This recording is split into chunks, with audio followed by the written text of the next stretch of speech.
أعوذ بالله من الشيطان الرجيم بسم الله الرحمن الرحيم إن شر الدواب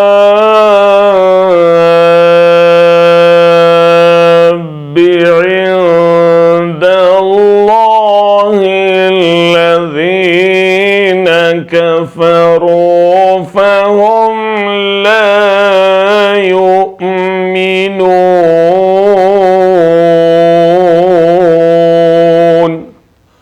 यकीनन अल्लाह के नज़दीक ज़मीन पर चलने वाली मखलूक में सबसे बदतर वो लोग हैं जिन्होंने हक़ को मानने से इनकार कर दिया, फिर किसी तरह वो उसे कबूल करने पर तैयार नहीं।